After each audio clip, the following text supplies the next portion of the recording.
Dois negros se estapefando na frente de um monte de branco rico de fraque. Esse era o Oscar ou era o roteiro de Django Livre?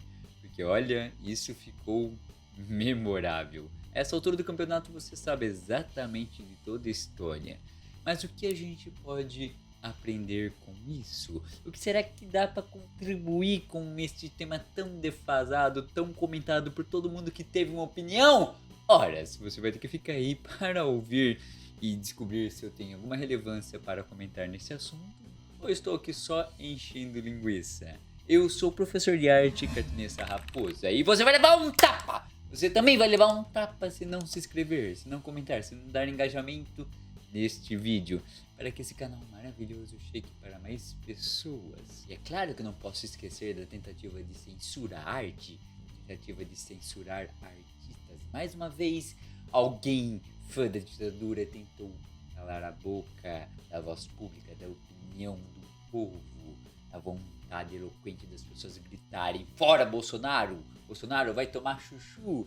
É claro que esse cara não ia gostar nem um pouco, ia tentar fazer o que ele sempre tenta: ser autoritário. Aliás, vocês sabiam que eu tenho um vídeo censurado pelo governo Bolsonaro? É, esse canal tem um vídeo censurado pelo governo Bolsonaro. E se você quer entender qual vídeo que é e como foi, ora, entra e veja aqui no card. Você vai ter um ponto de vista diferente de como esse governo é saudosista do pior momento da história desse país. Sei que Chris Rock é um cara provocativo, é um cara ácido, faz piadas realmente pesadas, né? Faz parte da mística do cara. Eu sei que eles têm um histórico de rivalidade, né? O Chris Rock sempre fica fazendo piada sobre a família de Will Smith e etc. O problema é que talvez a gente tenha que analisar com a ótica de como é que pensa e age uma celebridade que fica sempre no centro dos holofotes. Ela busca de fato essa fama, ela busca de fato essa atenção.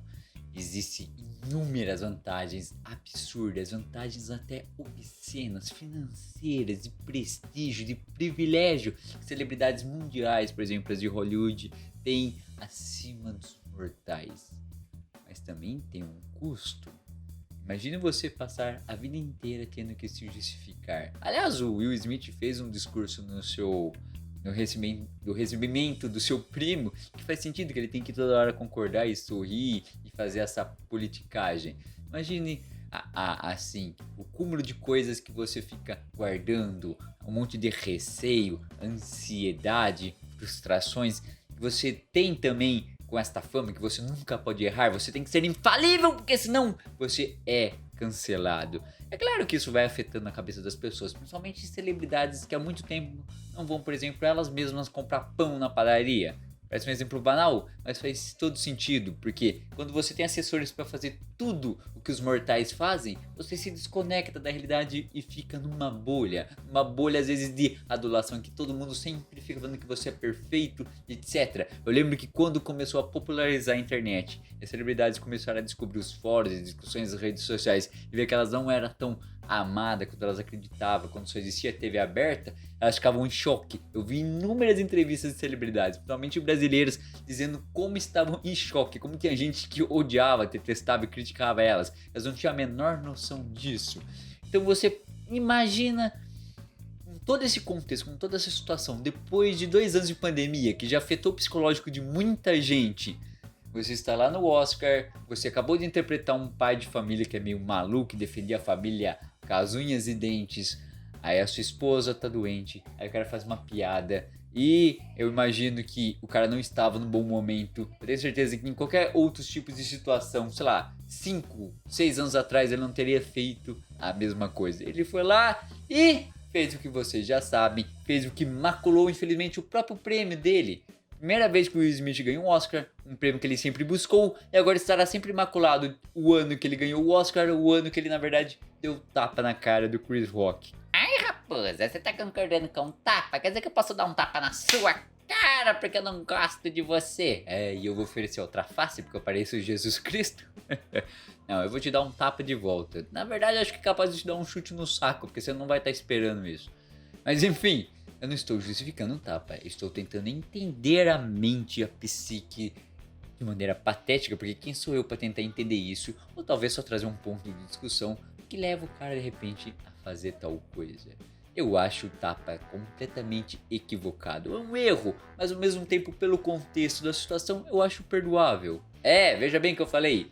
O tapa é equivocado, não deveria ter acontecido. Mas se acaso acontecer, também é uma coisa que deve ser perdoada por todo esse contexto. Aliás, eu estou me segurando para não fazer uma piada de como o Chris Rock parece o personagem que ele escreveu para a série que fala da vida dele, né? Todo mundo deu Chris, o cara apanha na ficção e apanha na vida real. Aliás, eu tenho que analisar a situação que o Chris Rock, coitado, né? Ele fez a piada, coitado, entre aspas, ele fez a piada, aí o Smith se levantou e foi dirigindo até ele. Ele, tipo, ele viu que era uma coisa inesperada, aí ele pôs as mãos pra trás e inclinou, do tipo, o que você vai falar? Ele ofereceu a cara sem esperar que fosse um tapa. Aí depois ele ficou meio desconcertado, assim, desorientado, do tipo, nem sei se é desorientado nos sentidos, mas desorientado não sei saber o que falar, né? Deu pra ver nitidamente. Aí ele, coitado, ele tenta explicar a piada pro Smith. Talvez ele achou que o Smith não entendeu a piada e o Smith. Ele não falou isso, mas eu entendi que ele entendeu, só mandou ele calar a boca pra não falar da esposa dele e tal. Aí o Chris Rock percebeu: cara, o que eu tô fazendo? Eu tô tentando explicar uma piada pra um cara que com certeza não quer saber disso agora. Só quis me dar um tapa e tal. E tipo. Mas há de se comentar a fibra do Chris Rock, né? Porque o cara tomou um tapa, teve esse momento aí de vergonha alheia, impactante na TV mundial, e o cara não saiu do lugar. Pelo contrário, segundos depois ele ainda fez uma piadinha e continuou. É impressionante. E o que a gente pode concluir com isso? Bom, o Smith já pediu desculpa, o cara ganhou o Oscar, o Smith é um dos principais nomes de Hollywood, com certeza nenhum cancelamento vai ser suficiente para acabar com a carreira desse cara. Provavelmente ele vai continuar fazendo um filme, etc. Talvez as pessoas vão encher o saco dele pro resto da vida. Chris Rock ganhou agora uma bagagem para fazer piada pro resto da vida sobre o Will Smith. E vai ficar por aí, daqui a pouco aparece um escândalo novo e é vida que segue. Mas sabe o que é vida que não vai seguir direito? A do Bolsonaro, após ele tentar fazer um ato de censura. Essa turma não sabe, eles não entendem.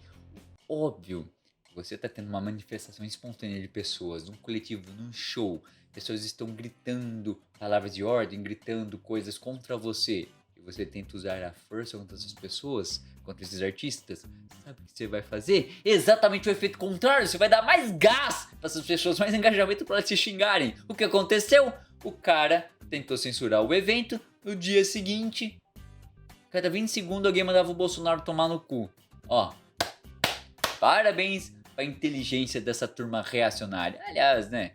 É óbvio que essa turma não é muito inteligente, senão eles não seriam bolsonaristas, não seriam o Bolsonaro. Se eles fossem pessoas inteligentes, cultas, que compreendem como funcionam as massas, eles não seriam o bolsonarismo, não estariam tomando um vai tomar no cu de mais de 100 mil pessoas. Os artistas ficaram ainda mais com vontade. Aliás, eu julgo a dizer que tinha artista ali que nem talvez fosse se manifestar, aí fez questão de se manifestar explicitamente no dia seguinte. Sabe o que significa? Significa que a arte está servindo ao seu papel de incomodar, o seu papel de provocar. A arte sempre foi provocativa, ela sempre foi incômoda. Sim, esse sempre foi o papel do artista, ser um contestador.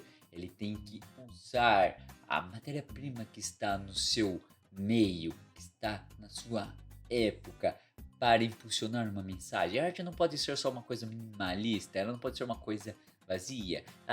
Pode ser também, mas ela também tem que ser contestadora, provocadora. E esse festival deixou claro que as artes sonoras estão cumprindo esse papel desde os anos 60 com a MPB e agora com os estilos de músicas derivados, com as suas músicas recentes aí, a mistura de black, a mistura de música eletrônica, do hip hop. É isso que o papel do artista tem que ter, ainda mais num país como esse, que tem um cara autoritário, saudosíssimo da época, que tentou se perseguir e detonar a cultura e a arte. Aliás, ele faz isso no seu governo, dando nada, migalhas ou nem isso para a arte e para a cultura, colocando um outro filho da puta lá para comandar a pasta, um cara que dá dinheiro só para quem ele admira e não age de maneira democrática e universal com os recursos que é nosso.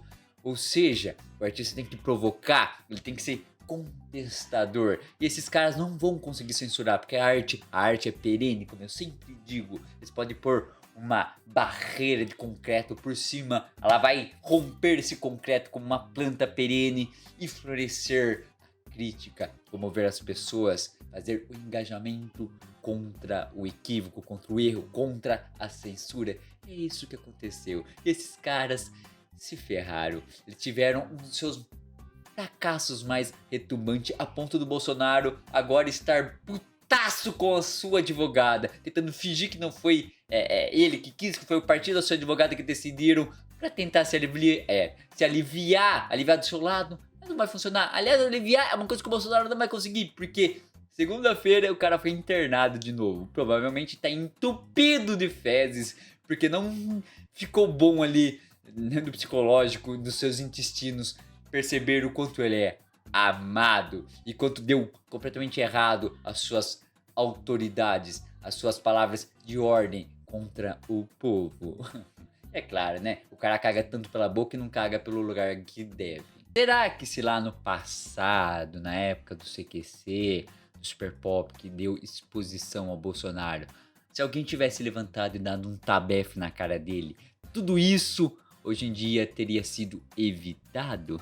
Quem sabe? Eu sou o professor de arte Casimiro Raposa, um renomado ninguém. Mas sabe qual é ninguém? Sabe qual é ninguém? Você! Você que deve votar, você que deve dar um tapa no sistema e tirar o fascista opressor. Senão é capaz de ele querer censurar até o que você menos espera. Abraço, até lá.